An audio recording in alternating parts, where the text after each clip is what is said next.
Hi my dear students, how are you? Welcome to the session. तो finally हमारा next batch start हो रहा है जहां पर हम सॉलिड तरीके से आपकी फाउंडेशन बिल्डिंग पे काम करेंगे। So there are going to be very exciting sessions जहां पर हम आइडेंटिफाई करेंगे कि क्लैट में इंग्लिश सेक्शन में किस तरह के क्वेश्चंस आते हैं, क्या फॉर्मेट रहता है, कैसा स्ट्रक्चर रहता है, what is the difficulty level, how to get started, right? So this is the first class, very excited. I hope you guys are also very excited. तो सबसे पहले हमें ये समझना जरूरी है कि रीडिंग सेक्शन यानी कि इंग्लिश सेक्शन में रीडिंग क्यों क्रूशल है। क्योंकि देखिए, क्लैट का जो नया फॉर्मेट है वो मोर और लेस बहुत ही इंटेंस है ऑन रीडिंग। चाहे आप इंग्लिश सेक्शन की बात करें, चाहे आप लॉजिकल सेक्शन की बात करें या लीगल सेक्शन की बात करें, पैसेज बेस्ड क्वेश्चंस आते हैं। तो आपकी ओवरऑल रीडिंग इफेक्टिव होना जरूरी है। सिर्फ इसलिए नहीं कि आपको इंग्लिश सेक्शन को एस करना है, इसलिए क्योंकि आपको क्लैट में बहुत बढ़िया परफॉर्म करना है, right? So please take this suggestion very seriously that you have to be a good reader in order to crack CLAT, right? तो आज का जो आपका लेक्चर है उसमें हम बात कर रहे हैं, we are going to have an orientation to the English section of CLAT, right? तो हमने देखा कि लास्ट ईयर क्लैट का जो फॉर्मेट है वो चेंज हो गया और चेंज पॉजिटिवली हुआ, राइट? एक तो पेपर बहुत ही आसान आया, आई एम श्योर ये फीडबैक आपको मिला होगा आपके सीनियर्स से, right? The paper came very easy. There was nothing very fancy, very difficult, and the number of questions also came less, right? तो हर बार हम प्रीवियस क्लैट में मतलब लास्ट का अटेम्प्ट छोड़ दे तो उससे पहले वाले जो हमने क्लैट के पेपर्स देखे उसमें 30 क्वेश्चंस आ रहे थे इंग्लिश में। इस बार जो क्वेश्चंस आए वो 24 आए, तो that was a breather where you got fewer questions, है ना? अब आपके पास इंपॉर्टेंट ये है आइडेंटिफाई करना कि क्या फॉर्मेट रहा। तो हम कर क्या रहे हैं, हम सबसे पहले देखते हैं कि how was the English section of CLAT 2024। तो देखिए, कभी भी किसी भी एग्जाम को अगर आपको क्रैक करना है तो क्या इंपॉर्टेंट होता है? मल्टीपल चीजें, राइट? बहुत सारी चीजें इंपॉर्टेंट है, तभी तो आप टॉप एनएलयू में पहुंचेंगे। पहला, एफर्ट तो करना ही है, right? And what is important is effort in the right direction, right? तो राइट डायरेक्शन में एफर्ट करने के लिए हमारे को बहुत ही जरूरी आइडेंटिफाई करना कि पेपर पैटर्न स्ट्रक्चर क्या है, एक्सपेक्टेशन क्या है, राइट? इसके लिए हम क्या कर रहे हैं, हम क्लैट 2024 का यानी कि पास्ट ईयर का हम पेपर एनालाइज कर रहे हैं, हम आइडेंटिफाई कर रहे हैं कि किस तरह के क्वेश्चंस आए, क्या डिफिकल्टी लेवल रहा, right? What was the trait of the overall section. और उसके बाद हम क्या करेंगे, हम एक्चुअली क्लैट 2024 के प्रीवियस ईयर के पैसेजेस करेंगे, राइट? आप कह रहे हो मैम पहली क्लास है और उसमें ही हम पीवाईक्यूज कर रहे हैं, बिल्कुल उसी में पीवाईक्यूज करेंगे। क्योंकि आपको जब एक्चुअल पैसेज देखते हो ना तब आपको पता चलता है कि क्या डिफिकल्टी लेवल है। अगर आप पेपर्स नहीं देखोगे, प्रीवियस ईयर के फॉर्मेट नहीं समझोगे, तो फिर आप अपने माइंड में हो सकता है इंग्लिश को बहुत सिंपल कंसिडर कर रहे हो पर आपको डिफिकल्ट लगे, या वाइस वर्सा भी हो सकता है, राइट? तो हमें कैसे पता चले कि हमें कितनी मेहनत करनी है, हमारा प्रेजेंट स्टेटस क्या है, हमारी पोजीशन क्या है, अभी हमारी अंडरस्टैंडिंग कितनी है, हमें कितना आगे जाना है, राइट? ऐसा हो सकता है आप इंग्लिश सेक्शन के लिए बहुत वरीड हो पर जब आप पीवाईक्यूज देखो तो आपको लगे अरे ये तो डुएबल है, मैं ऐसे ही घबरा रही हूँ, यहाँ तो मैं 24 में से 24 नंबर ले आऊंगी, राइट? ऐसा भी हो सकता है कि आपको लगे यार इंग्लिश तो पढ़ने की जरूरत नहीं है, बट आपने क्वेश्चंस देखा तो आपने कहा नहीं यार ट्रिकी है, हो सकता है मैं कहीं फंस जाऊं, so I need to put an effort, right? तो अभी जब तक आप देखते नहीं है एक्चुअल क्वेश्चंस तो आपके दिमाग में अपनी एक सिचुएशन रहती है और आप उसी के हिसाब से अपनी प्रेपरेशन को ड्राइव करते हैं, राइट? या एक मेंटल बैरियर एट टाइम्स, या कई बार कुछ भी मेहनत नहीं करते। तो इसके लिए अपनी प्रेपरेशन को कंड्यूसिव बनाने के लिए और अलाइन करने के लिए to the actual expectation of CLAT, you need to know that what was the format, what was the style of paper, and what was the actual difficulty level so that you can play accordingly, isn't it? So paper crack करने के लिए effort तो ज़रूर करना है, right? अब of course आप 12th में हैं या पास आउट हो रहे हैं, तो आई एम श्योर आप बहुत सिंसियर हैं, क्योंकि आपको पता है कि ये आपका करियर का बहुत ही इंपॉर्टेंट फेज है, right? Is going to decide what you are going to do ahead in life, right? तो अब आपका गोल भी क्लियर है, very good, congratulations on that you have got goal clarity. तो हमें एफर्ट तो करना ही है, पर हमें अगर बहुत अच्छा रिजल्ट चाहिए, हमें टॉप रैंक्स चाहिए, सिंगल डिजिट डबल डिजिट में रैंक्स चाहिए, just planning to go only to Bengaluru, तो हमें ये इंश्योर करना है कि हमारा एफर्ट राइट डायरेक्शन में हो। तो ये मैं आपको लेक्चर के पहले दिन ही कह रही हूँ, राइट? ये हमारा बैच बिगिन हो रहा है, हम फाउंडेशन से बिगिन कर रहे हैं, तो मैं यही कह रही हूँ कि स्टूडेंट्स कई बार एफर्ट तो करते हैं, पर ये नेग्लेक्ट कर जाते हैं कि वो राइट डायरेक्शन में हो रहा है या नहीं हो रहा।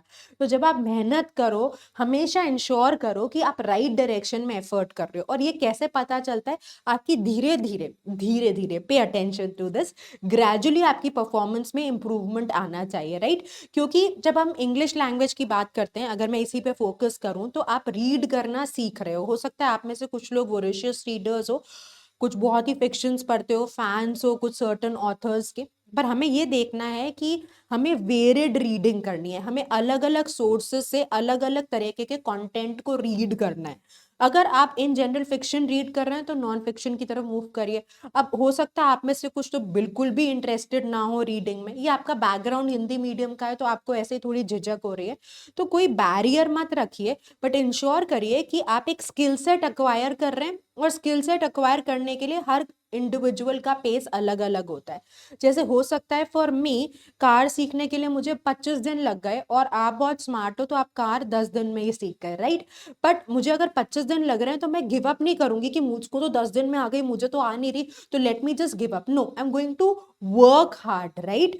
Harder if needed, not going to give up. So that's the point that I'm trying to establish, that give your 100% and don't keep deadlines की 10 दिन में आना चाहिए, 20 दिन में आना चाहिए। आप इतनी जल्दी अपनी प्रेपरेशन को स्टार्ट करो, यही बहुत अच्छी बात है। So you getting more time to invest in your preparation to build the skills, right? और किसी भी एग्जाम में जब हम प्रिपेयर करते हैं, तो 3 स्टेजेस ऑफ प्रेपरेशन होते हैं। तो पहली स्टेज ऑफ प्रेपरेशन होती है जहां पे आपकी फाउंडेशन बिल्ड हो रही है, राइट? आप कॉन्सेप्ट क्लैरिटी पे काम कर रहे हो, आप स्किल सेट अक्वायर कर रहे हो। तो अभी के लिए जो हमारा नेक्सस बैच है, वो फाउंडेशन बिल्डिंग के लिए ही है आपके लिए। सो you can give good time for your foundation, ताकि आपका सॉलिड बैकग्राउंड हो जाए, सॉलिड बेस क्रिएट हो जाए। एक बार आपका बेस सॉलिड हो गया, फिर बिल्डिंग बनाना आसान है, right? So we are working on foundation. Stage 2 will be where we are actually working on strategies, right?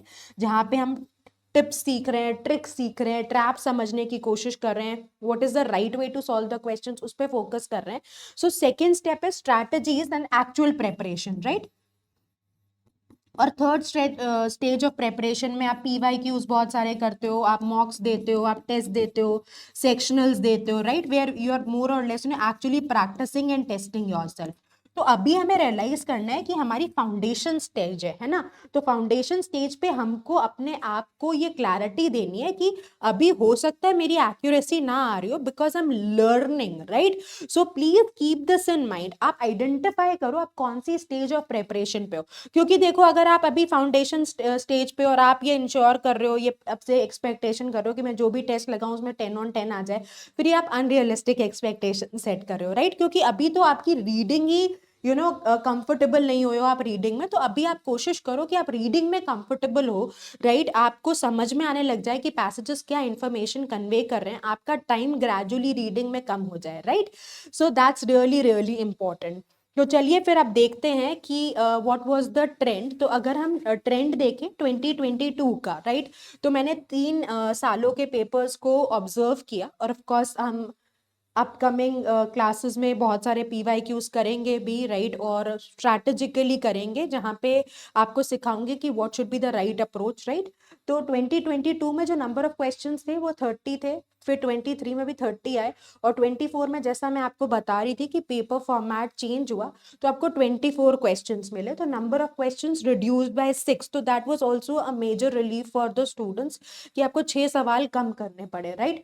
और जो 2022 का पेपर था, आप उसको इजी कह सकते हो। और जो प्रीवियस ईयर का पेपर था, मतलब 23 का पेपर था, दैट वाज मॉडरेट। और अभी के पेपर के लिए जो हम कहेंगे जो 24 में हुआ that was very easy, right.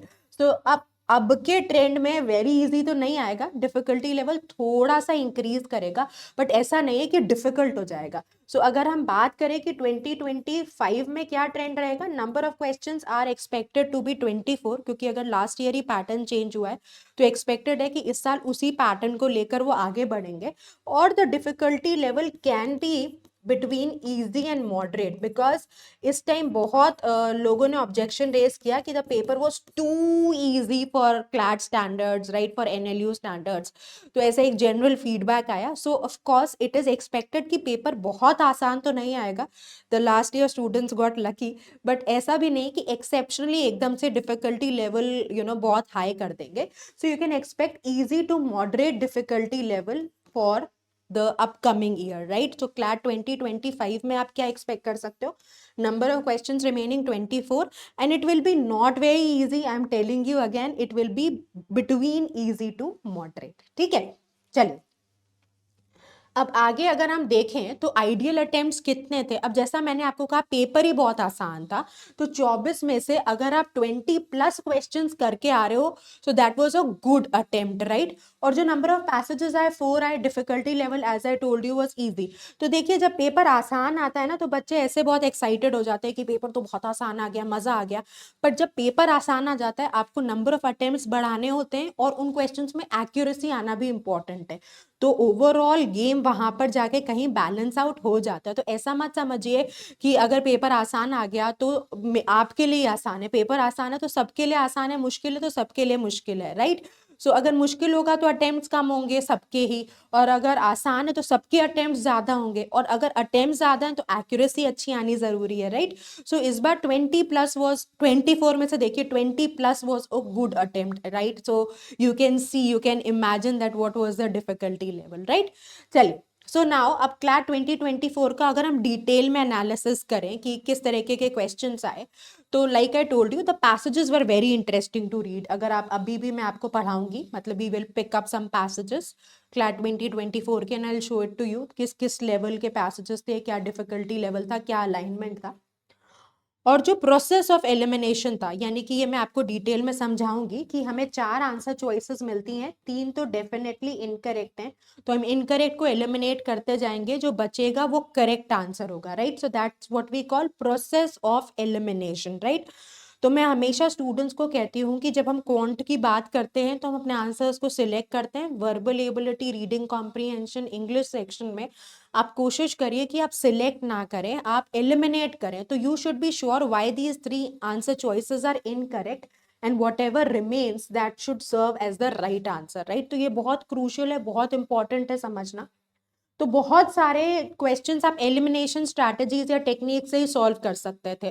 तो जो इनकरेक्ट आंसर चॉइसेस थी वो बहुत क्लोज नहीं थी जिससे कोई कंफ्यूजन हो, राइट। तो जब हम कहते हैं कि इजी ऑप्शन एलिमिनेशन था, that means the point that I am trying to make here is that whatever 2 options you had, जो भी आपके पास 2 ऑप्शंस थे क्लोज नहीं थे, जो मतलब यूजुअली कंप्लेंट होती ना कि 4 में से 2 तो हमने इजीली एलिमिनेट कर दिए और बाकी 2 बड़े कंफ्यूजिंग थे, तो ऐसा नहीं हुआ। देवर इजी एलिमिनेशन, सो आप आसानी से बिना बहुत कंफ्यूजन के चॉइसेस को एलिमिनेट कर दोगे। कोई टेक्निकल क्वेश्चन नहीं आया, राइट। जैसे फिगर ऑफ स्पीच पे एक्सपेक्ट कर रहे थे कोई सवाल आएगा, आते भी रहे हैं, राइट, पर there was no question coming from figure of speech, thankfully.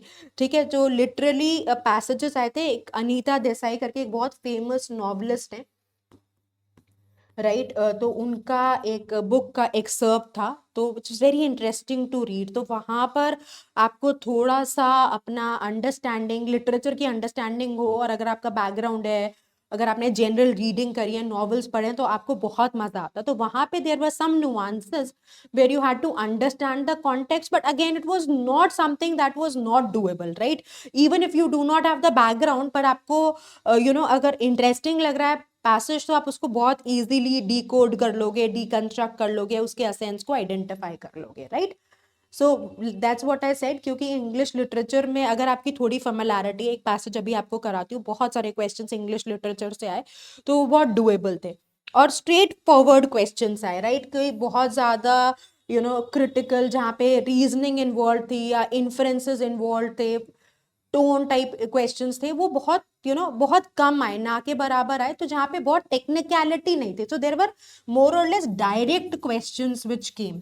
तो अब आप ये देख सकते हो, जब मैं कह रही हूँ कि पैसेजेस भी इंटरेस्टिंग हैं, एलिमिनेशन से क्वेश्चन सॉल्व हो रहे हैं, कोई टेक्निकल क्वेश्चन नहीं पूछा, इन्फ्रेंस बेस्ड रीजनिंग कम थी, तो यानी कि आप अभी तक समझ पा रहे हो कि फिर अगर ये सभी एलिमेंट्स हैं तो क्वेश्चंस तो आसान ही आए हैं, राइट। देन ऑफ कोर्स अब आपको ये समझ में आ गया कि किस तरह के पेपर्स आए, राइट, किस तरह के पैसेजेस आए, कितने क्वेश्चंस आपको करने थे, क्या एक्सपेक्टेड डिफिकल्टी लेवल होगा। तो अब आपको क्या करना है, आपसे क्या एक्सपेक्टेशन है भाई, आप कैसे शुरू करेंगे। अब आपने कहा मैम ये तो हो गया, अब हमें तो पेपर देना है, हम क्या करें। मेरा पहला सजेशन है, आप जितना हो सके आप रीड करिए, राइट, क्योंकि रीडिंग एक ऐसा स्किल सेट है जो डेवलप होने के लिए टाइम मांगता है, राइट, टाइम डिमांड करता है। आप ये सोचेंगे कि ओवरनाइट हो जाएगा, अनफॉर्चुनेटली नहीं हो पाएगा ओवरनाइट, राइट, आपको हर दिन बेहतर होना है। और क्या होता है कि आप जो बेहतर होते हो और इम्प्रूवमेंट होते हो वो बहुत धीरे धीरे होते हो, राइट। जैसे एक दिन हो सकता है 1% का इम्प्रूवमेंट आए, एक दिन सिर्फ 0.5 का है, पर इम्प्रूवमेंट आ रहा है। जब आप 1 महीने बाद 2 महीने बाद देखोगे तब आपको समझ में आएगा कि हाँ इम्प्रूवमेंट हो गया। बट आप ये सोचोगे कि कल के बाद आज क्या हुआ, तो this is how it is not going to work. जैसे आप जब सपोज आपने आपके सिटी में एक मैराथन हो रही है, राइट, तो आपने देखा कि you are going to participate in the marathon, अब आपके पास कोई स्टैमिना नहीं है, तब क्या करते हो, आप थोड़ा थोड़ा वार्म अप करना शुरू करते हो, फिर आप 500 मीटर भागते हो, फिर 1 किलोमीटर भागते हो, फिर 2 भागते हो। ऐसा आप 3 महीने करते हो, 4 महीने करते हो, फिर आप रेडी होते हो to be a part of marathon. ऐसा तो नहीं हो सकता कि आज मेरी बॉडी बिल्कुल ही कोई कोई फिजिकल एक्टिविटी नहीं है मेरी और मैं कल जाके 21 किलोमीटर भागूंगी, ऐसा तो मैं नहीं कर सकती ना। तो सिमिलरली रीडिंग कॉम्प्रिहेंशन में भी बच्चे क्या एक्सपेक्ट करते हैं कि मैंने आज 4 दिन हो गए पढ़ने, 5 दिन हो गए पढ़ने, और अब भी मेरे को ना बहुत बढ़िया रीडिंग स्पीड बिल्ड हो जाए, सब 100% समझ में आ जाए, तो ये नहीं हो पाता, राइट। बट ऐसा नहीं है कि प्रोग्रेस नहीं हो रही होती, प्रोग्रेस हो रही होती है, वो आप ऑब्जर्व नहीं कर पाते। तो अपना टाइम दीजिए, अपना कमिटमेंट दीजिए और इंश्योर करिए कि आप रीड करें। मतलब अगर आप टाइम निकाल सकते हो तो एटलीस्ट 1 आवर की तो आप अग्रेसिव रीडिंग करिए। और जब आप रीड कर रहे हैं ना, तो अपने जो रीडिंग का जो होराइजन है उसको बिल्ड करिए, क्योंकि किसी भी तरीके के पैसेजेस आ सकते हैं, राइट। अब अगर आप इस बार लिटरेचर के आगे, हो सकता है अगली बार हिस्ट्री के आए, हो सकता है पॉलिटिकल साइंस के आए, हो सकता है फाइनेंस के आए, राइट। तो हम प्रिडिक्ट तो नहीं कर सकते कि इन्हीं कैटेगरी के पैसेजेस आएंगे, right. So you have to have a good reading in practically all the possible topics. तो जितना हो सके वैरायटी का कंटेंट रीड करिए। ऐसा नहीं है कि आपको सिर्फ पॉलिटिक्स अच्छी लगती है आप पॉलिटिकल आर्टिकल्स ही पढ़े जा रहे हो, या आपको स्पोर्ट्स अच्छा लगता है आप स्पोर्ट्स ही पढ़े जा रहे हो, राइट, या आपको हिस्ट्री में इंटरेस्ट है आप उसी तरीके के पढ़ रहे हो, आप कॉमर्स के हो तो आपको फाइनेंस बहुत इंटरेस्टिंग लगता है आप उसी डोमेन में चलेगा। ऐसा नहीं करना, राइट। तो जब भी हम रीडिंग करेंगे हम वेरिड रीडिंग करेंगे, अलग अलग तरीके का कंटेंट पढ़ेंगे, ताकि किसी भी तरह का कंटेंट आए एग्जाम में we are ready, either it be CLAT और either it be elite, right. अब जो एक और मेजर बैरियर आता है स्टूडेंट्स को, उनको लगता है कि जो रीडिंग कॉम्प्रिहेंशन में वर्ड्स आ रहे हैं मैम वही नहीं समझ में आते। तो जब हमें वर्ड्स नहीं समझ में आ रहे हैं, हम कैसे आप एक्सपेक्ट करती हो कि सही पेपर को सॉल्व करेंगे। सही बात है आपकी, अगर आपको वोकैबुलरी के मीनिंग ही नहीं पता तो फिर कई बार हम झिझक जाते हैं, कई बार घबरा जाते हैं। तो आपको दिन के 15 मिनट वोकैबुलरी बिल्डिंग पे जरूर देने हैं, राइट। अब कोशिश करिए कि इफ नॉट मोर 15 मिनट्स तो आप दो वोकैबुलरी बिल्डिंग के लिए। इसके लिए आप क्या कर सकते हो कि जो आपने आर्टिकल पढ़ा, मैं आपको एक स्ट्रैटेजी बता रही हूँ जो बहुत ही इफेक्टिव है, राइट। आपने एक पैसेज पढ़ना शुरू किया, आपने रियलाइज किया कि एक वर्ड ये नहीं आया, ये दूसरा वर्ड नहीं आया, तीसरा नहीं आया, चौथा नहीं आया, पांचवा नहीं आया। तो एक आर्टिकल में आपको 5 वर्ड्स नहीं आए। आप जब पढ़ रहे हैं, पढ़ते पढ़ते आप रुकिए मत कि आपको मुझे पहला वर्ड समझ नहीं आया तो मैं बस मीनिंग देख लेती हूँ, क्योंकि उससे आपका जो फ्लो ऑफ रीडिंग है वो इम्पैक्ट होगा। आप क्या करिए, पूरा पैसेज अच्छे से पढ़ लीजिए, जो वर्ड नहीं समझ में आया वो कॉन्टेक्चुअली पकड़ने की कोशिश करिए, ये समझने की कोशिश करिए कि वर्ड क्या कहना चाहता था। आपने पैराग्राफ को रीड कर लिया, पैराग्राफ को रीड करने के बाद इन 5 वर्ड्स को लिख लीजिए, राइट, कि ये मेरे 5 वर्ड्स थे। अब आपको इनके मीनिंग्स देखने, तो मीनिंग के लिए एक मेरियम वेबस्टर करके एक ऐप है, या प्ले स्टोर से डाउनलोड कर लेना, राइट। आपको यहाँ पर हर वर्ड का मीनिंग मिल जाता है, राइट। और सेंटेंसेस बने होते हैं उस वर्ड पे, एंटोनिम्स सिनोनिम्स मिल जाते हैं, तो आपको कंप्लीट अंडरस्टैंडिंग बिल्ड हो जाएगी उस वर्ड की। तो आपने क्या किया, आपने ये 5 वर्ड लिए एक आर्टिकल से, राइट? आप 1 घंटा यूजुअली रीड कर रहे हैं दिन का, तो उसमें से आपने एक आर्टिकल से 5 वर्ड लिए। तो अब एक में नहीं दिक्कत आई तो 2 आर्टिकल से ले लीजिए, 2 में नहीं आए 3 से ले लीजिए, मतलब आप कोशिश करेंगे तो आपको दिन के 5 वर्ड्स तो आसानी से मिल जाएंगे। अब आप एक अच्छी क्वालिटी का पेपर लीजिए और उसमें वो जो 5 वर्ड्स आपने सीखे थे नए, उनको लिख लीजिए। तो ये आपका मेन वर्ड हो गया, उसका आप मीनिंग लिखिए, और 2 सिनोनिम्स, सिनोनिम्स मतलब पर्यायवाची, और 2 एंटोनिम्स, एंटोनिम्स मतलब विलोम, राइट? वो लिखिए जो आपको नहीं पता, राइट? जैसे अगर ग्लूमी है तो ग्लूमी का आपको सैड पता है तो मीनिंग में आपने सैड लिख लिया, राइट? पर अगर सिनोनिम में आपको अनहैप्पी पता है तो अनहैप्पी मत लिखिए, क्योंकि ये सिंपल वर्ड है। वो लिखिए वर्ड जिसका आपको मतलब नहीं पता या जो वर्ड आपके लिए नया है। तो आपने ऐसा छोटा कार्ड रखिएगा, इसका जो साइज होगा वो प्लेइंग कार्ड जितना होगा, जो आप ताश के पत्ते खेलते हैं ना, बस उतना साइज का कार्ड, छोटा, और क्वालिटी अच्छी रखेंगे बिल्कुल। अगर पतला कॉपी का पन्ना ले लेंगे तो पेज फट जाएगा, वो फिर हमारे लिए इफेक्टिव नहीं रहेगा। अब आपके पास कितने वर्ड्स हो गए? 5 वर्ड आपने सीखे थे और हर वर्ड के 2 नए सिनोनिम्स और 2 एंटोनिम्स लर्न कर रहे हो आप। तो यानी कि कुल मिला के मेरे पास 5 इंटू 5 25 वर्ड्स हो गए, है ना? 5 वर्ड पर कार्ड बना लिया आपने, और फिर 2 सिनोनिम 2 एंटोनिम, 25 है। अगर आप हर दिन भी एक कार्ड बनाते हो तो आपके पास 7 कार्ड बन जाते हैं, राइट? आपने एक हफ्ते में बनाए। अब आपको जब टाइम मिल रहा है, जैसे आप बैठे हो, अभी स्कूल की बस नहीं आई, आप स्टॉप पे वेट कर रहे हो, just take a look at those cards, right? आपका एक लेक्चर ओवर हो गया, दूसरे लेक्चर की टीचर अभी आई नहीं है, just take a look at the cards. आपकी मैम अटेंडेंस ले रही है, आपका कॉल हो गया, अब यू आर वेटिंग कि मैम सब बच्चों की अटेंडेंस ले, तब मैम पढ़ाना चालू करेंगी, take a look at the cards, right? आपका लंच ब्रेक में आपका लंच ओवर हो गया, take a look at the cards. तो जब टाइम मिल रहा है, आई एम श्योर कि आपके पास दिन में घंटा घंटा निकालना मुश्किल है, क्योंकि ऑफ कोर्स आपकी बहुत सारी चीजें और चल रही हैं, आपका आपके इंडिविजुअल सब्जेक्ट्स की भी ट्यूशंस होंगी, बोर्ड्स भी देने हैं, बहुत जगह आपके इन्वॉल्वमेंट है, एंगेजमेंट्स हैं, तो आपको हो सकता है एक साथ टाइम ना मिले, पर दिन के 30 सेकेंड्स, 40 सेकेंड्स, 50 सेकेंड्स, 2 मिनट्स आपको दिन में खूब सारे मिलेंगे। तो आपको बस रिलीजियसली वो कार्ड्स का साइज छोटा रखने के लिए इसलिए कहा है ताकि आप इजीली कैरी कर सको, और क्वालिटी भी अच्छी रखने के लिए इसलिए कहा है क्योंकि आपको देखना है एक हफ्ता उन कार्ड्स को रेगुलरली, रिलीजियसली, तो पेपर क्रम्बल ना करे। तो अगर आप इतना भी कर लेते हैं तो आप बहुत वर्ड्स लर्न कर लेंगे जब आपकी प्रेपरेशन खत्म होगी और जब आप क्लैट के नजदीक होंगे, right? So this is a flash card strategy, इनको हम क्या बोलते हैं? इनको फ्लैश कार्ड्स बोलते हैं, और बहुत इफेक्टिवली काम करते हैं, राइट? मैं अपकमिंग क्लासेस में आपको और स्ट्रैटेजीज देती रहूंगी वोकैबुलरी बिल्डिंग की, पर ये मेरी ट्राइड और टेस्टेड स्ट्रैटेजी है, and it really works wonders. तो एक हफ्ता जब रिलीजियसली आप इन 7 कार्ड्स को देख लोगे, ये वर्ड्स आप नहीं भूलोगे। आपको और इफेक्टिवनेस बढ़ानी है तो ये front card, front side of the card में वर्ड्स हैं, जब आप कार्ड को फ्लिप करो, यानी कि ये आगे का साइड है जहां पे आपने वर्ड्स विद मीनिंग्स लिख लिए, पीछे वाली साइड में आप क्या करेंगे, जो मेन वर्ड है उसका आप एक सेंटेंस बना लेंगे, राइट? और पीछे हो जाएंगे 5 सेंटेंसेस। तो आपको रट्टा भी नहीं मारना, एक हफ्ता रिलीजियसली इन 7 कार्ड्स को देखना है, right? And you will see major improvement coming as far as your vocabulary building is concerned, but do it religiously. आज से जब वीडियो देख रहे हैं तब से स्टार्ट करिए और हर हफ्ते करिए, और आप देखेंगे आप कितने वर्ड्स ऐड करते जा रहे हैं, राइट? कार्ड बनाने में आपको हो सकता है टाइम लगे, मतलब बहुत टाइम तो क्या ही लगेगा, ऐप दे दी मैंने, उसमें सिनोनिम्स और एंटोनिम्स आ जाएंगे, मीनिंग्स आप आर्टिकल्स रीड करते वक्त आइडेंटिफाई कर लोगे, वर्ड्स आप आइडेंटिफाई कर लोगे। तो ऐसा बहुत फैंसी कार्ड मत बनाओ, सिंपल बनाओ, रीडेबल बनाओ, ताकि आपको पढ़ के समझ में आ जाए, right? So this is the strategy which you should take, right?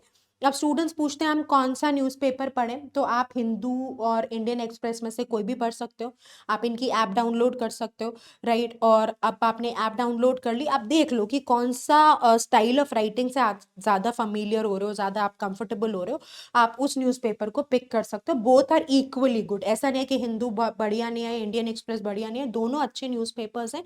आपकी आइडियोलॉजी, आपका थॉट प्रोसेस, आप किस स्टाइल ऑफ राइटिंग से ज्यादा कंफर्टेबल हो वो आपको चूज करना है, राइट? उसके बाद अगर आपकी बिल्कुल रीडिंग की हैबिट नहीं है तो फिक्शन बुक से स्टार्ट कर दो, कुछ इंटरेस्टिंग आर्टिकल से स्टार्ट कर दो, राइट? जैसे अभी अ, मुकेश अंबानी के बेटे ने एक वन तारा करके प्रोजेक्ट स्टार्ट किया है फॉर वाइल्ड लाइफ प्रिजर्वेशन, उसके बारे में आपने पढ़ लिया, राइट? या फिर कोई एक क्रिकेट टूर्नामेंट आ रहा है, उसके बारे में आपने पढ़ लिया, एक बैडमिंटन टूर्नामेंट है उसके बारे में पढ़ लिया, कोई इंटरनेशनल डील हो रही है उसके बारे में पढ़ लिया। अब क्योंकि आपको करंट अफेयर्स में भी मेहनत तो करनी है और रीडिंग तो उसके लिए भी करनी है, तो इन जनरल भी आपको रीडिंग हेल्प ही करेगी, right, for the larger goal of cracking CLAT.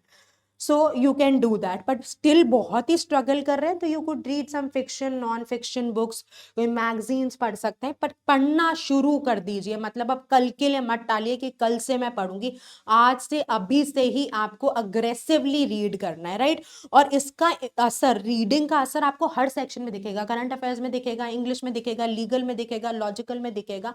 तो आप देखिए 4 सेक्शंस में तो कंट्रीब्यूट कर ही रहा है ना, तो बहुत ही क्रूशल है, राइट? तो इसके लिए अगर बच्चे बोले कि मैम 1 घंटा तो बहुत है, हम सिर्फ इंग्लिश को दे रहे हैं क्या 1 घंटा, तो हम बाकी सेक्शंस की तैयारी कब करेंगे? तो ये 1 घंटा आप ओवरऑल कैट की प्रिपरेशन को दे रहे हैं। न्यूज़पेपर पढ़ेंगे, अगर आपको और कुछ पढ़ने का टाइम नहीं, आप 1 घंटा न्यूज़पेपर पढ़ लो, but read, right? Reading is very very important because it will help you holistically to do better in CLAT, right? So these are the suggestions। तो आपके लिए, आप अभी तो variety of content read करिए, read as much as you can, और vocabulary building पे काम करिए, right? So you can read either of the newspapers, और अगर फिर भी आपको book reading में ज़्यादा मज़ा आता है तो मेरे हिसाब से तो न्यूज़पेपर रीडिंग बेटर है। मतलब अगर आप मुझसे पूछो कि मैम हम बुक्स रीड करें, न्यूज़पेपर रीड करें, आप क्या सजेस्ट करती हैं? मैं तो न्यूज़पेपर ही करती हूँ, क्योंकि न्यूज़पेपर में वैरायटी ऑफ आर्टिकल्स आ रहे हैं, करंट अफेयर्स में भी हेल्प कर रहा है, राइट? आपकी ओवरऑल रीडिंग स्किल्स इंप्रूव होती हैं। बट फिक्शन, नॉन फिक्शन भी पढ़ना चाहते हैं तो पढ़ लीजिए, but just get started, right? You can't delay it further, okay?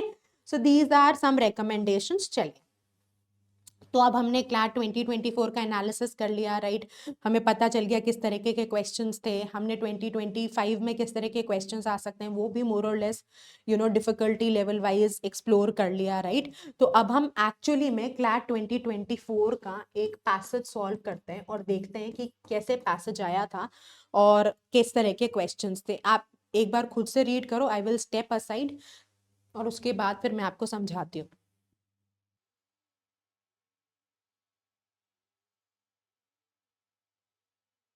चलिए, अगर आपको और टाइम चाहिए हो तो आप क्या करना, आप इस वीडियो को पॉज कर लेना और एक बार आप रीड कर लो तो वीडियो को आप वापस से प्ले कर देना, ठीक है? चलो, so English literature is a vast and diverse field that has left an indelible mark on the world of letters. तो यानी कि हम किसकी बात कर रहे हैं? इंग्लिश लिटरेचर की बात कर रहे हैं, राइट? और उन्होंने कहा है कि इसने एक बहुत बड़ा स्ट्रॉन्ग छाप छोड़ी है on the world of letters. From the eloquent, eloquent मतलब जो एक्सप्रेशन बहुत बढ़िया है, so eloquent is expression wise a very positive word, right? Well expressed. Plays of William Shakespeare to the complex novels of Jane Austen and profound poetry, profound मतलब deep, impact create करने वाली, of William Wordsworth, English literature offers a window into human experience। तो हमने यहाँ पे कहा various authors का नाम लेकर जो ओवरऑल पैसेज है वो इंफॉर्मेशन कन्वे करना चाह रहा है कि इन सब ने बहुत प्रोफाउंड इम्पैक्ट क्रिएट किया इंग्लिश लिटरेचर पे। तो अब किसका नाम लिया? विलियम शेक्सपियर का, उसके बाद जेन ऑस्टन, ठीक है, William Wordsworth, right? So one of the luminaries, luminaries मतलब a person who is outstanding, exemplary, right? बहुत shining bright of English literature is William Shakespeare, often hailed मतलब called या referred या mentioned as the greatest playwright of the history of English language। तो हम किसकी बात करें? विलियम शेक्सपियर की, और ये बोल रहे हैं ग्रेटेस्ट प्लेराइट है। तो आप हमेशा ध्यान रखना ये वाली चीज कि जब भी आप पैराग्राफ पढ़ते हो और किसी प्रॉपर नाउन का मेंशन होता है तो उसको आप अच्छे से नोटिस करो, राइट? और हम क्या करेंगे, जब हम जनरल रीडिंग भी करेंगे, हम एक्टिव रीडिंग करेंगे। हमने पैसेज पढ़ा, अब हम क्या करेंगे, हम अपने दिमाग में क्वेश्चंस बनाने की कोशिश करेंगे कि अच्छा इस सेंटेंस से किस तरीके का क्वेश्चन बन सकता था। यानी अगर पहला सेंटेंस देखें तो इंग्लिश लिटरेचर कैसा है? वास्ट और डाइवर्स है। कौन से, किस विलियम शेक्सपियर के कौन सी स्टाइल ऑफ राइटिंग को प्रेज किया गया है? एलिक्वेंट प्लेस को प्रेज किया गया है, राइट? जेन ऑस्टन के नॉवेल्स कैसे थे? कॉम्प्लेक्स थे। विलियम वर्ड्सवर्थ क्यों जाने जाते थे? अपनी प्रोफाउंड पोएट्री के लिए जाने जाते थे, राइट? इन तीनों ने मिलकर क्या किया, इन्होंने एक बहुत अमेजिंग एक्सपीरियंस ह्यूमंस के लिए क्रिएट किया। इंग्लिश लिटरेचर की ल्यूमिनरी कौन है, विलियम शेक्सपियर है। उनको क्या कंसिडर किया जाता है, उनको ग्रेटेस्ट प्ले राइट कंसिडर किया जाता है। इसको हम एक्टिव रीडिंग कहते हैं, where you are getting involve, जब आप बस सिर्फ only for the sake of reading read नहीं कर रहे, but you are getting into the understanding, deeper understanding of what the passage in totality is trying to convey. तो जब भी आप पैसेज को बिगिन करो, कोई आर्टिकल भी पढ़ रहे हो न्यूज़पेपर में, तो आप पैरेलली सोचते जाओ कि किस तरीके का क्वेश्चन है, अच्छा ये सेंटेंस क्या कहना चाह रहा है, ये सेंटेंस इंग्लिश लिटरेचर के इम्पैक्ट की बात कर रहा है। अच्छा फिर उसने कहा कि कुछ ऑथर्स का नाम लेकर कहा कि इन्होंने एक बहुत अमेजिंग एक्सपीरियंस दिया ह्यूमन बींग्स को, राइट। फिर उसके बाद वो कह रहे हैं कि William Shakespeare is considered be held मतलब considered to be called as the greatest playwright, right. So this is how you read actively with being involved in the text. Superficially read करेंगे ऊपर ऊपर से, तो फिर आप CLAT जैसा paper crack नहीं कर सकते, क्योंकि आपको रीडिंग की सॉलिड अंडरस्टैंडिंग, मतलब अंडरस्टैंड दिस ना, रीडिंग है और कॉम्प्रीहेंशन है। Comprehension is understanding, so you have to read and you have to understand. आप को दोनों के बीच में बैलेंस बनाना है, राइट। सो इस तरीके से जस्ट कीप ऑन थिंकिंग कि किस तरह के सवाल आ सकते हैं, उससे आपका लेवल ऑफ इन्वॉल्वमेंट बढ़ता है, आपको मजा आने लगता है, आपको समझ में आने लगता है पैसेज क्या कहना चाहता है। और एक बार पैसेज समझ में आने लग जाएगा ना, तो reading is such an amazing experience. आप इतना इंजॉय करने लग जाओगे, बस अपना वो बैरियर, या जो हम हिंदी में बोलते हैं ना, झांका खोलने की जरूरत है, राइट। चलिए, his works including Hamlet, Macbeth and Romeo and Juliet are celebrated for their exploration of human nature, love, ambition and tragedy. तो यहाँ पे उनके कौन कौन से नॉवेल्स थे, वर्क्स की बात करी, and why they are celebrated. अब आपको यहाँ पर देखना है कि किस तरह के क्वेश्चंस बन रहे हैं, पर इसको मेमोराइज करने की जरूरत नहीं है। अगर आप ये मेमोराइज करने का प्रेशर ले लोगे कि अब तो यार मेरे को याद होना चाहिए, अगर क्वेश्चन आया कि विलियम शेक्सपियर के plays why are they celebrated, तो मैं एक एक इंफॉर्मेशन को याद करने लग गई, तो मैं एग्जाम में तो ये नहीं कर सकती ना। कोई टेक्स्ट में लाइफ में पहली बार एनकाउंटर कर रही हूँ, वो भी जब मेरे पास एग्जाम का प्रेशर है, तो मैं उसको कैसे कैसे मतलब डील करूं, कैसे इतनी सारी इंफॉर्मेशन को प्रोसेस करूं, रिटेन करूं। तो हम स्पेसिफिक क्वेश्चंस के लिए आ जाएंगे, पर जब हम यहाँ पे क्लूज लिखते जा रहे हैं, मैपिंग करते जा रहे हैं, कीवर्ड्स लिखते जा रहे हैं, तो हमें पता रहेगा कहाँ पे रिविजिट करना है, राइट। तो एक बार जब जैसे ही आपने ये पैराग्राफ रीड किया, आप एक बार फ्लो ऑफ आइडियाज एस्टैब्लिश कर लो और देख लो कि किस तरह के क्वेश्चंस हैं। जैसे अगर मैं पैराग्राफ को अब पढ़ चुकी और मैंने जैसे आपको कहा कि हम क्वेश्चंस क्रिएट कर सकते हैं, तो हमने कहा कि इंग्लिश लिटरेचर का क्या इम्पैक्ट है, उससे ऑथर ने बिगिन किया। फिर उसने कुछ ऑथर्स और पोएट्स का नाम लेकर कहा कि इन्होंने बहुत अमेजिंग ह्यूमन एक्सपीरियंस ऑफर किया है। फिर विलियम शेक्सपियर पे आ गए, उनको मेंशन किया कि ग्रेटेस्ट प्ले राइट है, उनके क्या इंपॉर्टेंट वर्क्स थे और कैसे उन लोगों ने why these works are celebrated, इसका मेंशन किया है। अब आपसे क्वेश्चन पूछें why the works of William Shakespeare are celebrated, तो आप फर्स्ट पैराग्राफ की लास्ट लाइन पे आ जाओगे और आंसर को ट्रेस कर लोगे। आप याद करने की कोशिश नहीं करोगे। आपसे पूछें कि ऑथर ने कौन कौन से वर्क्स को मेंशन किया है ऑफ शेक्सपियर, तो हेमलेट, मैकबेथ, रोमियो, यहाँ पे आके वेरीफाई कर लोगे instead of being dependent on your memory. क्योंकि अगर आप मेमोरी के बेसिस पे हुए, क्योंकि इतने सारे पैसेजेस पढ़ रहे हैं, एग्जाम का स्ट्रेस है, क्लॉक इज टिकिंग, राइट, तो आप वो नहीं कर सकते, but you can definitely come back, revisit and fetch your answer, ठीक है। तो this is how you read it. चलिए अब नेक्स्ट पैराग्राफ पढ़ के देखते हैं। Again you read it and then we will discuss. आप चाहो तो आप वीडियो को पॉज कर दो, right.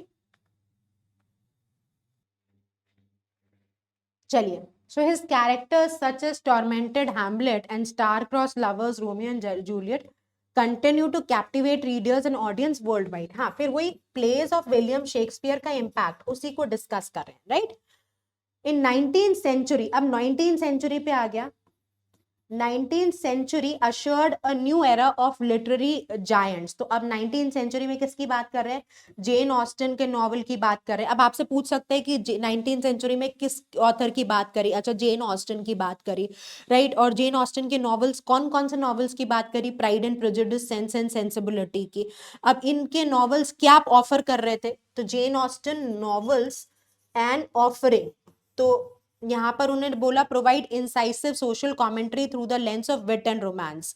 Austen's heroines like Elizabeth Bennet and Eleanor Dashwood remain beloved literary figures known for their intelligence and resilience।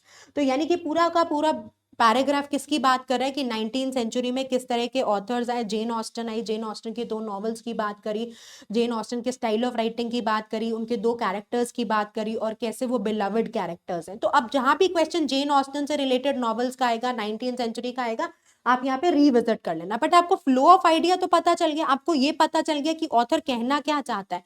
तो एक एक वर्ड पे फिक्सेटेड होने की बजाय अगर आप असेंस समझने की कोशिश करोगे और अपने दिमाग में ये बैठा लोगे कि अगर इस पैराग्राफ से क्वेश्चन आता है तो मैं रिविजिट करके यहाँ से आंसर्स ले सकती हूँ, you will be sorted, right. चलिए, so let's proceed further, let's read this. I will step aside. आपको अगर ज्यादा टाइम चाहिए आप वीडियो को पॉज कर लो and you can then read this nicely.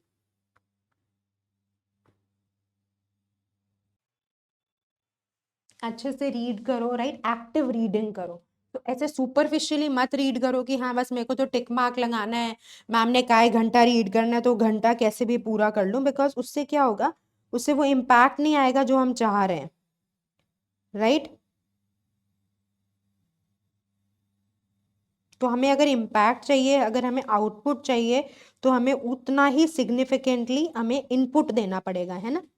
That's very very crucial.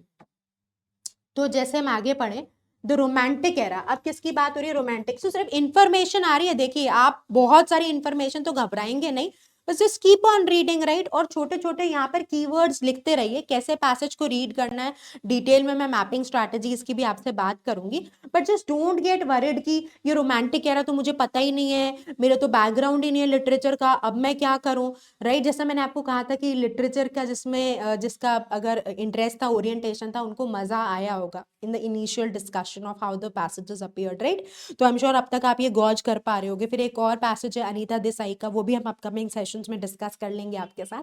तो आप रियलाइज करोगे अच्छा दूसरा फ्लेवर आ गया रीडिंग कॉम्प्रिहेंशन में लिटरेचर बेस्ड। तो अब एडवांटेज रही people who are into literature, but that's fine. Even if you do not have interest, there is simple mention of facts जो आप पढ़ते जाओ और क्वेश्चन आएगा तो रिविजिट करते जाना। तो रोमांटिक एरा में इन्होंने किसकी बात करी, इन्होंने अब बात करी है विलियम वर्ड्सवर्थ और सैमुअल टेलर कॉलरिज की। तो अगर आपसे पूछे कि रोमांटिक एरा के कौन से पोएट्स की बात करी है, तो इन दोनों का नाम ले लेना।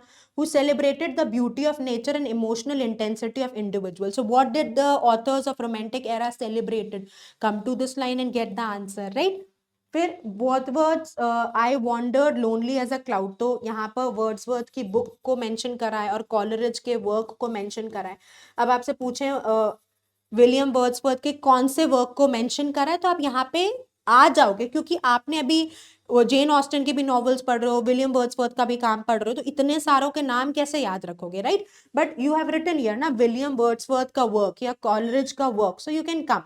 A testament to the power of written words to evoke profound emotions and imagery. Again, the way the novels are written, so impact of novels आप यहाँ पर लिख सकते हो।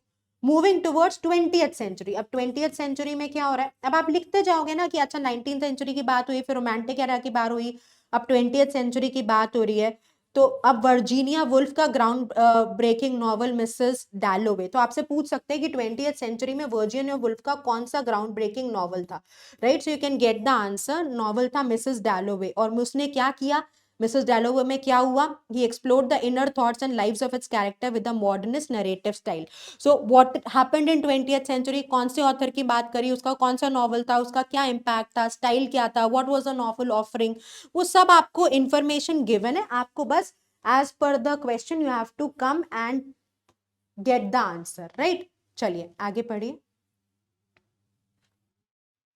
तो पैसेज आपको थोड़ा सा लेंदी लग सकता है बट इंफॉर्मेटिव है, there is nothing very technical, सिर्फ इंफॉर्मेशन देते जा रहे हैं और क्वेश्चन आपको आंसर करने होंगे। तो आप क्वेश्चन देखोगे आपको रियलाइज होगा कि यार ये तो बहुत ही आसान क्वेश्चन है, बट क्योंकि कई बार इतनी इंटेंस इंफॉर्मेशन होती है वहां पे घबरा जाते हैं, and that's something which we are not suppose to do. हमें घबराना नहीं है, we have to keep on with our flow, keep on with the momentum and ensure that we do well.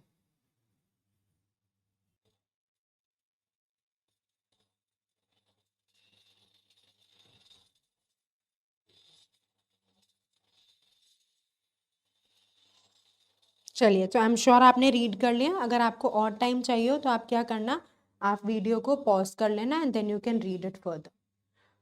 So dystopian version such as seen in George Orwell's 1984। अब George Orwell की book की बात कर ली 1984, उसने क्या offer किया?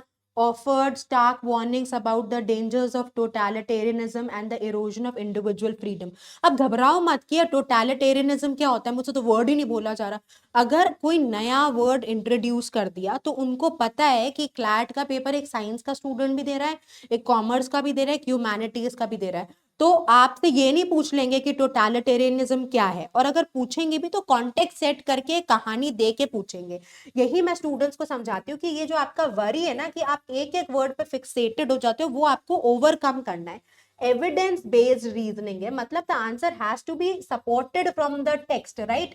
तो textually answer निकलना चाहिए, वो कोई आपका नॉलेज का टेस्ट नहीं कर रहे। तो आप इसको तो क्लियरली अपने दिमाग से हटा दो कि नॉलेज का test, it is not a knowledge का टेस्ट। रीडिंग कॉम्प्रिहेंशन नहीं है नॉलेज का टेस्ट, ओपन बुक टेस्ट है। आपके सामने पैसेज है, उसी पैसेज से क्वेश्चंस आ रहे हैं, पैसेज आपके सामने, वहीं से आपको आंसर्स निकालने, राइट? तो ऐसा फिक्स मत हो जाओ कि यार मेरे को तो टोटलिटेरियनिज्म का कॉन्सेप्ट ही नहीं पता, मुझे डिस्टोपियन विजन्स नहीं पता, अब मैं क्या करूंगी। अगर ये फियर आप बना के रखोगे तो आप आगे नहीं बढ़ पाओगे, और पैसेज में आगे बढ़ना, पैसेज को कंप्लीट करना जरूरी है। अब यही मैं ये बार बार मैं इसलिए कह रही हूँ क्योंकि ये पैसेज में कुछ ट्रिकी वर्ड्स थे और इंफॉर्मेशन बहुत है, but when you will come to the questions, ऐसे यूं सॉल्व होंगे क्वेश्चंस, आपको इतना मजा आएगा, you will really enjoy this, right?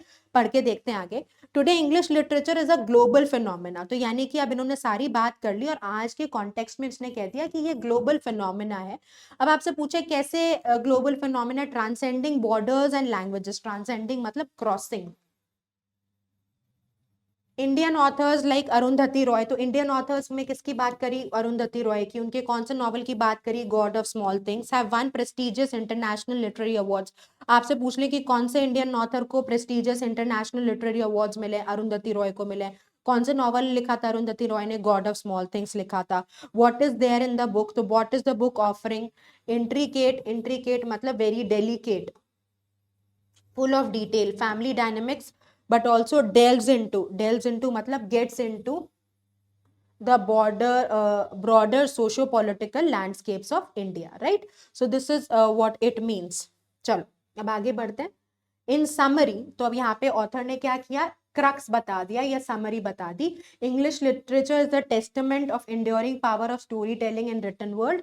It encompasses an array of authors, theme styles that continue to captivate and inspire readers, right? तो अब आपने पूरा पैसेज पढ़ लिया, अब आपको क्या करना है? जब पैसेज पढ़ लो तो एक बार फ्लो एस्टैब्लिश कर लो कि उन्होंने कहा कि भाई इंग्लिश लिटरेचर बहुत कुछ ऑफर करता है। फिर उसने कुछ जनरल एग्जाम्पल्स लिए कि शेक्सपियर का, जेन ऑस्टन का, विलियम वर्ड्सवर्थ का, कि कैसे इन्होंने बहुत अमेजिंग ह्यूमन एक्सपीरियंस ऑफर किया। फिर विलियम शेक्सपियर की बात करी कि कैसे वो ग्रेटेस्ट प्ले राइट हैं, उनके कैसे कैसे काम हैं, why are they considered important और वाई आर दे सेलिब्रेटेड। उसके बाद 19th सेंचुरी में जेन ऑस्टन के काम की बात करी है, दो नॉवेल्स की बात करिए, दो नॉवेल्स के जो कैरेक्टर्स थे वो बहुत इंस्पायरिंग थे। क्यों इंस्पायरिंग थे? क्या स्टाइल ऑफ राइटिंग था? इस पे क्वेश्चन क्रिएट कर हो सकता है। फिर उसके बाद रोमांटिक एरा में उन्होंने विलियम वर्ड्सवर्थ और सैमुअल टेलर कॉलरिज की बात करी, उनके दो वर्क्स का नाम लिया, वो क्या इम्पैक्ट क्रिएट कर रहे थे उसके बारे में बात करी। 20th सेंचुरी में वर्जिनिया वुल्फ का नॉवल मिसेस डैलोवे की बात करी, मिसेस डैलोवे ने क्या ऑफर किया उसकी बात करी है। फिर उसके बाद जॉर्ज ऑरवेल 1984 की बात करी, again what has been mentioned in George Orwell के novel 1984 that has been discussed.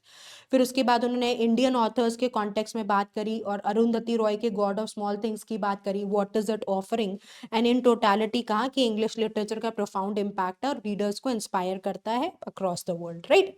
So we have read the passage. अब आप क्वेश्चंस पे आओ। अगर आप कहीं ये टोटलिटेरिज्म, डायस्टोपिया, ये इतने सारी टेक्निकल नामों में सब कुछ याद करने की कोशिश में रह गए तो आप फंस जाओगे। But if you actually come to the questions, who is often regarded as the greatest playwright the history of English language, तो ग्रेटेस्ट प्ले राइट किसको बोला था? You can go and check. तो ग्रेटेस्ट प्ले राइट, अच्छा यहाँ पर mention था, greatest play right कौन था? William Shakespeare. बस आपने इंफॉर्मेशन रीड कर ली, क्योंकि इतने सारे ऑथर्स का नाम लिया गया है, पोएट्स का नाम लिया गया है कि हो सकता है आप थोड़े से कंफ्यूज हो जाओ एग्जाम के स्ट्रेस में, but you can go and verify. तो क्लियरली मेंशन्ड है William Shakespeare, Wordsworth, Jane Austen और जॉर्ज विल, नहीं, greatest play right clearly William Shakespeare है। अब ये एक्चुअली क्लैट में आया हुआ पहला सवाल था, पर बच्चे कई बार बार इतनी सारे पैसेजेस में नाम देख के घबरा जाते हैं और इस क्वेश्चन तक नहीं पहुंच पाते, which was so amazing, so easy to solve, right. तो सच अ डायरेक्ट क्वेश्चन, मतलब इससे डायरेक्ट कैसे कोई सवाल आ सकता है। बस ये चेक कर रहे थे कि क्या आप इतना पेशेंस दिखा पाते हो कि आप पूरे पैसेज को कंप्लीट कर लो। होता क्या है कि इतनी जल्दबाजी में रहते हैं कि बस चलो पैसेज को बस पढ़ लो किसी तरह से और क्वेश्चन तक पहुंचो। अरे जब तक तुम पैसेज में कंट्रोल नहीं लेके आओगे, तुम क्वेश्चन कैसे सही से सॉल्व कर सकते हो। रिविजिट कर रहे हैं, हमने यहाँ पे कोई अपनी मेमोरी पे डिपेंडेंस नहीं दिखाई, क्योंकि इतने ऑथर्स है, इतने नॉवल से कितना याद करेंगे। पर हाँ, हमें पता चल रहा है कि अच्छा यहाँ पे रोमांटिक एरा की बात करें या 18th सेंचुरी की बात करी या 19th की करी या इंडियन ऑथर की बात करी, यहाँ पे समरी दी, यहाँ पे शेक्सपियर की बात करी, तो फ्लो हमें पता है, हम चले जाएंगे वहां पर। We should go, right, the idea is we should go, but we should know where to go, right. Coming to the next question, which of Jane Austen's novel is known for its social commentary and witty portrayal of romance? तो Jane Austen के कौन से novel की बात करी है, right. तो आप क्या कर सकते हो, वापस जा सकते हो, नॉवेल्स के नाम रिटन है, राइट। अब आप चले जाओ 1984 नॉवल की बात कहाँ हुई थी।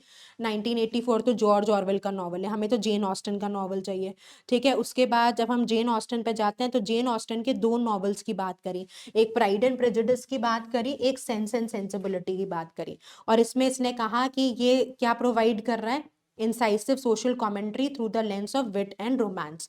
तो जेन ऑस्टन के नॉवेल्स पे हम आ गए, pride and prejudice, sense and sensibility है, we have seen this, right. तो हमने ऑप्शन देखा, हमने देखा कि अच्छा 1984 तो ऑरवेल का था, सेंस एंड सेंसिबिलिटी मेंशन्ड है, I wandered lonely as a cloud on rime of ancient mariner, ये तो दो जेन ऑस्टन के कॉन्टेक्स्ट में मेंशन ही नहीं करे गए। तो जेन ऑस्टन के कॉन्टेक्स्ट में कौन से ऑथर ने किस नॉवल की बात करी है, सेंस एंड सेंसिबिलिटी की बात करी है। तो आप बस जेन ऑस्टन पे गए, पैसेज रीड किया, दो pride and prejudice, sense and sensibility थे, बाकी जेन ऑस्टन के पैराग्राफ में थे ही नहीं, तो मेरा करेक्ट आंसर बी हो गया। इतना सिंपल क्वेश्चन कि जेन ऑस्टन का कौन से नॉवल को डिस्कस किया, कौन greatest playwright, direct words उठा रहे हैं आपको, right. So this is the simplicity of questions that came in 2024 CLAT and people call English to be difficult. बट देखिए थोड़ा तो आपको टेस्ट करेंगे ना कि आप घबराते नहीं हो, प्रेशर का टेस्ट तो है, राइट, आपके कंसिस्टेंसी का टेस्ट तो है, आप नहीं गिव अप करते इसका टेस्ट तो है। अब इतनी इंफॉर्मेशन है, इतनी इंफॉर्मेशन है, छोड़ दो, नहीं पढ़ा जा रहा, बहुत बहुत मेंशन है, कितने नॉवेल्स की बात करेगा, तो टेम्परामेंट पुअर रखोगे तो फंसोगे। बट आपने हिम्मत दिखाई पूरे पैसेज को रीड करने की, then the questions are there to reward you for the resilience you have shown, you have demonstrated, for the patience you have showcased while reading the entire passage. And again यहाँ पे भी patience दिखाई, यहाँ पे excited मत हो जाइए, तो डायरेक्ट क्वेश्चन आ रहे हैं, बिना देखे मार्क कर दे। Go, be sure of your answer, because question आसान है चाहे मुश्किल है, आपको तो पूरा 1 नंबर मिल रहा है ना, राइट। ऐसा तो है नहीं मुश्किल क्वेश्चंस आपको ज्यादा नंबर दे रहे हैं और आसान क्वेश्चंस आपको कम नंबर दे रहे हैं, आपको हर क्वेश्चन की इक्वल वेटेज मिल रही है। तो why to compromise on such questions where you are certain, where you can get 100% accuracy. Go verify your answers. But again the catch is, हमें पता है जेन ऑस्टन के नॉवेल्स का कहाँ पे डिस्कशन था, वहीं पर हम जा रहे हैं, ठीक है। So who are the romantic poets mentioned in the passage known for celebrating nature and intense human emotions? So कौन से बात करी गई है, right?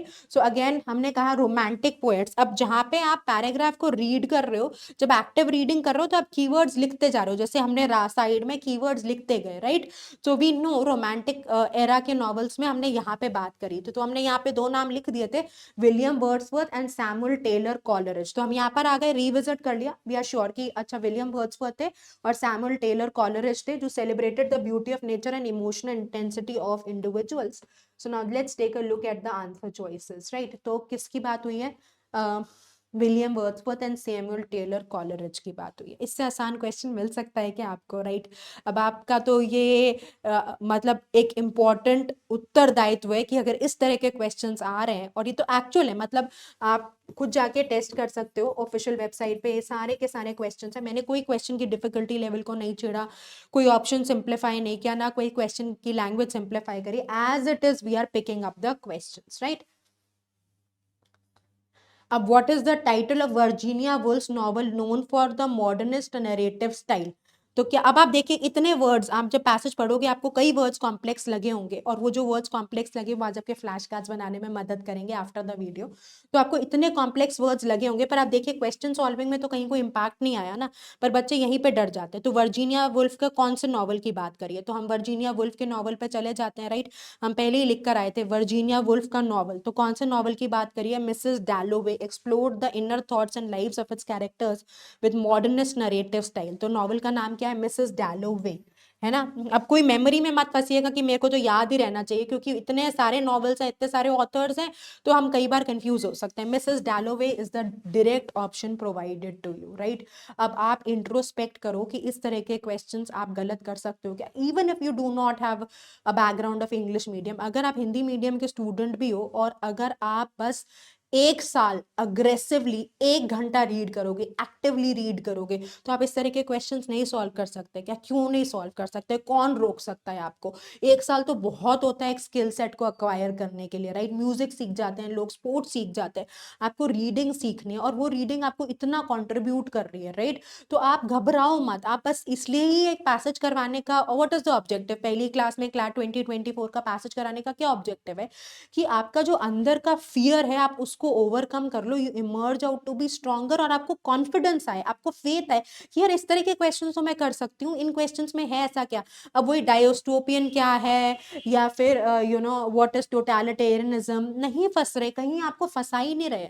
तो वही मैं बता रही हूँ कि नॉलेज का टेस्ट नहीं है, आप कितना इंटेलिजेंटली रेजिलियंस दिखा के, पेशेंस दिखा के, स्ट्रेस के एनवायरनमेंट में टाइम का फैक्टर कंसिडर करके पूरा पैसेज रीड करते हो, राइट, और क्वेश्चंस को आंसर करते हो। अब पैसेज ही मिडवे छोड़ दिया तो इतने अच्छे सवाल, इतने आसान सवाल कैसे आप कर पाओगे, राइट। तो ये टेम्परामेंट तो दिखाना पड़ेगा, और पेशेंस ग्रेजुअली बिल्ड होता है, राइट। मे बी आज आप पढ़ो, आपको 10 मिनट बाद लगे यार नहीं यार बस यार छोड़ो यार, मीन आप स्ट्रेच करो, 10 मिनट बाद अरे यार लग रहा है, आप 15 मिनट पढ़ो, और 15 मिनट 3-4 दिन पढ़ने के बाद आपको लगे हाँ 15 मिनट में सेटल हो गई, 20 मिनट पढ़ो, ग्रेजुअली डिफिकल्टी लेवल बढ़ाते जाओ, टाइम बढ़ाते जाओ, इंटेंसिटी बढ़ाते जाओ, राइट। और लगे रहो, मतलब प्रोसेस पे काम करो, ट्रस्ट द प्रोसेस, आउटकम पे अभी मत सोचो। आउटकम सोचना जब 4 महीने बाद रीडिंग में आप धुरंधर हो जाओगे, फिर देखना यो क्वेश्चन सॉल्व होंगे, पर तब तक के लिए आपको मोटिवेशन हाई रखना पड़ेगा, आपको अपना सबसे बड़ा चीयर लीडर होना है, आपको खुद को इंस्पायर करना है, you have to get going, right. चलिए, identify 20th century novel and mentioned in the passage that provides about warning about the dangers of totalitarianism, right। तो कौन सा पैसेज की बात हुई है, 20th सेंचुरी। तो 20th सेंचुरी का नॉवल कहाँ पे मेंशन्ड है, हम हर सेंचुरी को लिखते आते हुए आ रहे हैं, तो बस एक ही हमारे पास इंपॉर्टेंट है, ये मैपिंग कहते हैं इसको, ये भी मैं आपके इसी बैच में क्लास लूंगी मैपिंग की, जहाँ पे हम डिस्कस करेंगे कि 20th सेंचुरी के कौन से नॉवल की बात करिए। So we come to 20th century, एक वर्जीनिया वुल्फ नॉवल था, वर्जीनिया वुल्फ का मिसेस डैलोवी, जिसने इनर थॉट्स और स्टाइल ऑफ कैरेक्टर को in a modernist narrative style express किया। अब यहाँ पे dystopian visions as seen in George Orwell's 1984 provided stark warnings about dangers of totalitarianism and the erosion of individual freedom. तो George Orwell के 1984 novel की बात हुई है, राइट। तो we can take a look at the options. 1984 is the first option that we have in front of us, right? So I hope you can see the difficulty level of the questions. आप मुझे बता दो इसमें कोई एक question भी difficult था, ये आप ना कमेंट सेक्शन में लिख के बताना कि ma'am these were all doable questions and I promise that I am going to solve these questions correctly and I'm going to work hard कि मेरी इंटेंसिटी बिल्ड हो जाए इतनी इंफॉर्मेशन को रीड और प्रोसेस करने की, right. So I hope you found the session useful, I hope आपको समझ में आया कि रीडिंग कॉम्प्रिहेंशन का गेम क्या है, आई होप आप एनालिसिस को एक्सपीरियंस कर पाए। अगेन 24 क्वेश्चन ही एक्सपेक्टेड है इन द अपकमिंग क्लैट जो आप अटेम्प्ट करोगे, और डिफिकल्टी लेवल एक्सेप्शनली डिफिकल्ट तो नहीं कर देंगे इस बार, वेरी इजी क्या, तो ऐसा नहीं हो सकता अगली बार वेरी डिफिकल्ट हो जाए, इजी टू मॉडरेट ही आएगा, डूएबल आएगा, राइट, और एब्सोल्युटली मैनेजेबल रहेगा। आपके लिए इंपॉर्टेंट क्या है वो मैंने सजेस्ट कर दिया, सिंसियरिटी से वोकैबुलरी बिल्डिंग पे काम करिए, आपको बहुत अच्छी स्ट्रैटेजी बताई है जो डूएबल है, राइट, और रीडिंग अग्रेसिवली करिए, एंड आई एम श्योर आप टॉप एनएलयूज में पहुंचने का अपना सपना पूरा करेंगे। खूब मेहनत करिए, खुद पे विश्वास रखिए, all the best, take good care of yourself.